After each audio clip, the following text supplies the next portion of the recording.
Nous sommes souvent repris dans notre travail.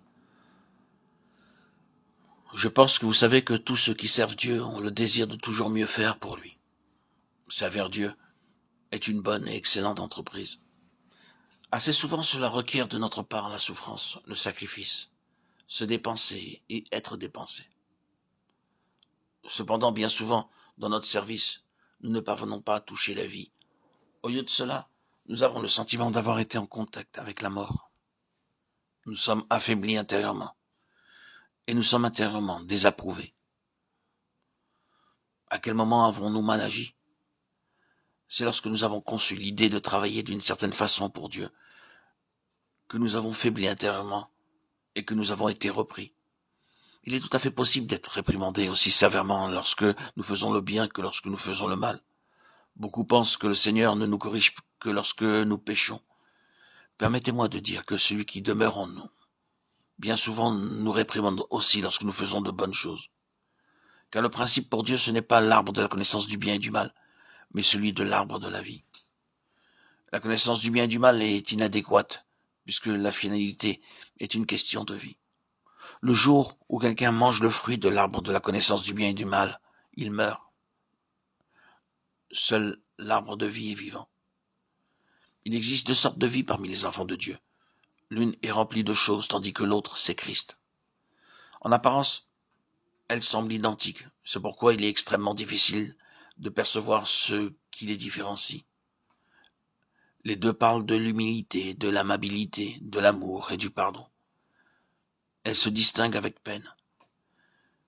Mais en fait, extérieurement, l'une n'est qu'une sorte de chaîne formée de choses, tandis que l'autre, c'est Christ lui-même.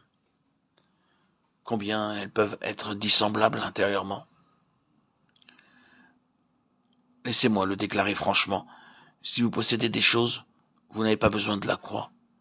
Mais si vous avez Christ, vous apprenez la signification de la croix. La croix non seulement interdit notre péché, mais elle paralyse notre activité.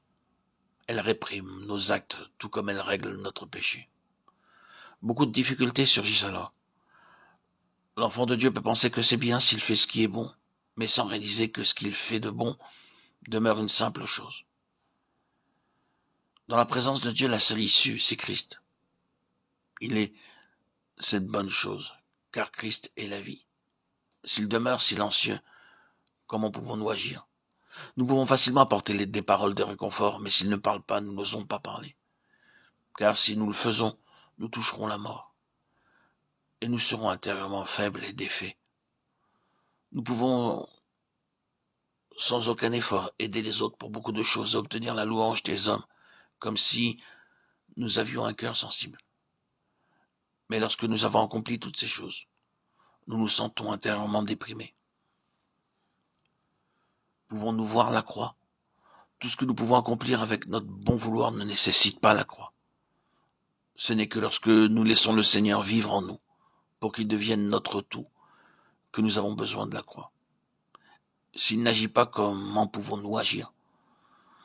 Nous avons besoin de demander à Dieu qu'il nous délivre de nos bonnes œuvres, comme nous le lui demandons aussi pour nos péchés. Souvent, il est relativement plus facile d'être délivré du péché, puisque le péché est condamné, que d'être délivré de la vie naturelle, puisque pour beaucoup, elle n'est ni condamnée, ni rejetée.